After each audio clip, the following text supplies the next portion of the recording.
тазалыкты даараттан баштап, гусул таяммумдан баштап, мамиледен баштап, акча табуу, акча сарптоодон баштап, бардык жашоонун альхамдулилlah динибиз эч бирге муктаж эмес. Бардык жагынан бизде альхамдулилlah динибиз толук тугандар. Ал-яум акмалту лакум динакум.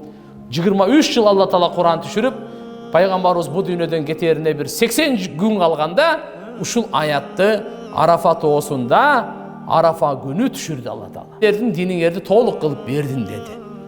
Ва атмамту алейкум ни'мати, жана неъматымды дагы бүтүрүп бердим деди силерге. Ва радиту лакумул ислама дина, жана силер үчүн ислам дини мен разы болуп бердим, мыраке. Мен разычылыгым исламда деп. Демек, аз жашасак дагы исламда жашасак Алла разы. Кембагал жашасак дагы исламда жашасак Алла разы. Балалуу болбосок дагы исламда жашасак Алла разы. Тоодо жашасак да, жайлоодо жашасак да, ислам менен жашасак Алла разы. Оорукчан болсок да, исламда жашасак Алла разы. Тугандар, Алла Тааланын разычылыгы байлыкта, мансапта, бийликте, акчада эмес экен. Алла Тааланын разычылыгы Алла Субханаху ва Тааланын дининде экен. Дин менен барыбыз жашай алабыз.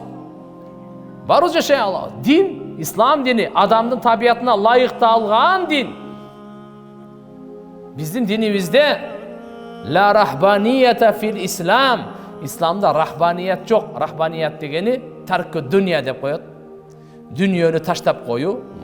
Христиандарда монашество деп коет, үйлөнбөй коюу. Андай бизде жок. Бизде үйлөнсөк сооп болот. Аларда үйлөнбөсө сооп болсо, бизде үйлөнсөк сооп болот. Караңыз, табиятка жараша. Биздин динибизде зекет бергенге сооп, зекет алганга сооп, курбанчылык бергенге сооп, курбанчылык жегенге сооп. Муса пайгамбар Алла Таалага айтат: Алла, мен Таураттан бир үммөттү, ушундай үммөт келет экен бул дүйнөгө. Себеп дегенде Муса пайгамбардан Иса пайгамбарга чейин 1000 пайгамбар өткөн.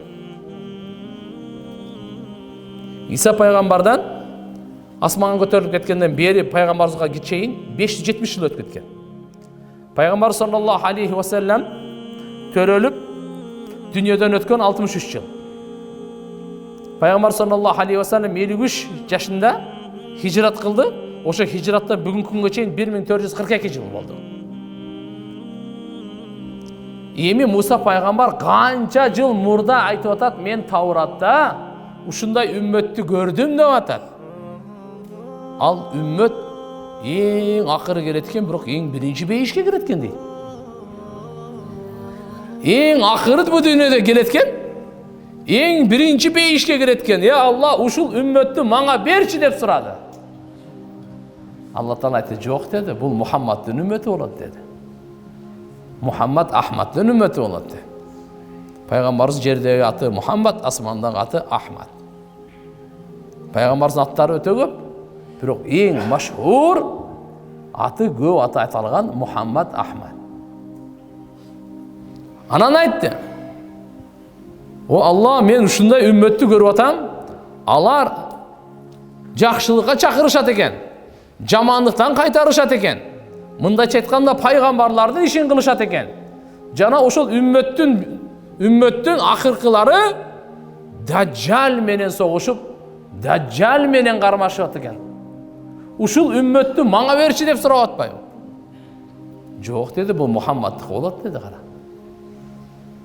Мен ушундай үммөттү көрдүм дейт. Алардын зейни, памяты өтө күчтүү болот экен дейт. Мурункулар китеп окуса, эсинде калат, китепти жапса унутуп калат экен да. Унутуп калат экен. Акыркы ушундай үммөт келет экен, алар китебин, Кудайдын китебин башынан аягына чейин жаттап алат экен, эсинен чыкпайт экен дейт. Ушул үммөттү берчи деди эле, жок деди, бул Мухаммад Ахмаддыкы болот деди. Билесизби азыр, альхамдулилlah, араптан башка арапка өзүнүн тилин билет. Кыргыздын эне тили арап эмес да. Өзбектин эне тили арап эмес да. Казактын, тажиктин эне тили арап эмес да. Арап тилди түшүнбөй, баштан аягына чейин 600 бет Кур'анды жат билгендер бар го. Kırgızstanda kança min karı var? Orta Asya'da kança min karı var? Pakistan'da kança min karı var?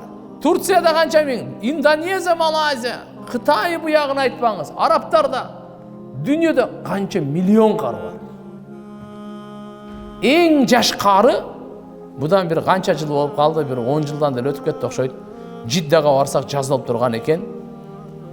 Dünyadagi en jaş karı deptir. Атын унутуп калдым, чын айтайын.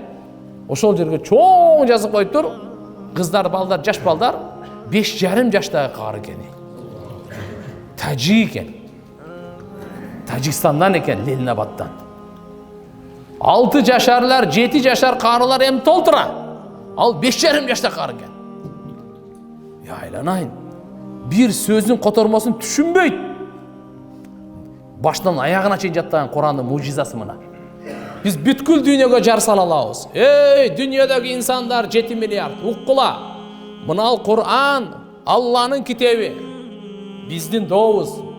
Ишенесиңер, ишенбейсиңер, угуп ал. Ушунун bir sözün түшүнбөй 600 бетин жаттаган китеп алып келгиле мага. Эки талап бар. Bir sözün түшүнбөшүңүз керек.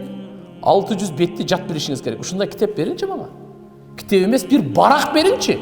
Түшүнбөгөндө жаттай аласызбы сиз өзүңүз? Бұл Құран ғана Алланың мужизасы. 5,5 жаш, 6 жаш, 7 жаш қарылар. Елестетіңіз. Мына Алла Таала жүрекке қандай сақтаған. Құранның кереметі. Мейлі, Муса пайғамбар ушинтип сураганда Алла Таала айтты, жоқ деді, бұл сыйға саңа болбойт бұл. Бұл Мухаммад Ахмадтың үмметі болот бұл деді. Анан ошол жерде бир немени айтты, мындай деді Муса пайғамбар. Ya Allah, men Tavratта ушундай үммөттү таптым дейт. Алар курбанчылык кылат экен, сооп алат экен. Курбанчылыгын жейт экен, алар дагы сообун алат экен. Мурункулар мындай экен, курбанчылык кылганда, бу дөңгө, даш, дөңсө деп коебуз, ошол жака курбанчылыгын таштайт экен. Өздөрү жесе болбойт экен. Башкалар жесе да болбойт экен. Не кылат экен? Асмандан от келип күйгүзүп кетсе, курбанчылыгы кабыл болду дейт экен. Асмандан от келип күйгүзбөй, бир канаттуулар же жырткычтар жеп кетсе, курбанчылыгы кабыл болгон жок дейт экен. Анда курбан айт жакында өттү. Гүлчөдөн эмне кылдыңар өзү айткылачы? Жедиңерби? Жедирдиңерби? Жеген дагы сооп алды, жедирген дагы сооп алды. Мынандай үммөт болуп атпайбызбы? Зекетин берген үчүн сообун алат. 40 койдон бир койду бергиз, сиз сообун аласыз. Кембагал бир койду алат, ал дагы сообун алат. Бул берип сообун алат, ал жеп сообун алат. Садака берип сообун алып атабыз. Мурдагылар садакаларды ошол жака барып төкчүкен. Бизге мына Мухаммад алейхиссаламдын үммөтүнө Алла Таалам кандай берди? Ушуну берчи мага деп Муса пайгамбар сураганда Алла айтты, болбойт. Бул акыркы пайгамбар Мухаммад Ахмадтыкы деди. Ya Allah, Tavrattan ушундай үммөттү таптым, өздөрү да шапаат кылат экен, башкаларды да шапаат кылат экен, өздөрүнө дагы шапаат болот экен. Ушу бири-бирине шапаат кылат. Шапаат деген мындай эртеге кыямат күнү бири-бирин колдоп бейишке алып кирип кетет деген сөз. Ажылар шапаат кылат деп келет риваятта. 400 үй бүлөнү. Алымдар шапаат кылат дейт канча. Шейиттер шапаат кылат дейт канча. Балагатка толбой дүйнөдөн өтүп кетет го наристелер. Балагатка толбой, ошолор шапаат кылат. Ата-энелерин ушул этегинен кармап алат экен да кыямат күнү. Хадисте келет. Я Алла дейт экен. Же мени булар менен чогуу дозокко киргиз, же мени ата-энемди менен бирге бейишке киргиз дейт экен да. Кара, балагатка толо элек бала наристелер шапаат кылат, алардын шапааты кабыл болгон. Кабыл болгон. Ата-энеси күнөөлөрдүн себебинен дозокко бара турган болуп калса, балдар шапаат кылып бейишке алып кирип кетет экен. Ана. Пайгамбарлар шапаат кылат. Эң улуу шапаатты Алла пайгамбарыбыз Мухаммад алейхиссаламга берген. Биз баарыбыз пайгамбардын шапаатына муктажбыз. Ошон үчүн ар бир намазда дуа кылабыз го, я Алла пайгамбардын шапаатын насип кыл. Я пайгамбардын шапааты жөнөкөй үммөткө эмес, үммөттүн чоң күнөөкөрлөрүнө экен. Өзі айтады пайғамбар саллаллаху алейхи вассалам, менің шапаатым үмметімдің чоң күнөөкөрлөрүнө дейді мынакей. Чоң күнөөкөрлөрү дагы менің шапаатымдан үмітін үзбөсүн деген сөз. Ертеге бүткүл адамзат пайғамбарыбыздын шапаатына муктаж болот. Бүткүл адамзатка пайғамбарыбыз Мухаммад алейхиссалам ортого түшүп эсеп китебин баштап турат. Экинчиси имандууларга өзгөчө шапаат кылат, бейишке алып кирет. Ана. Демек, ошондо акырында анан кийин Муса пайгамбар, "Я Аллах, эгерде ушунун баардыгын мен мага бербесең, анда ушуга мени үммөт кылып кой" деп берген да пайгамбарыбызга. Пайгамбар саллаллаху алейхи ва салламдын караңыз, улуулугу ушул жерде турат.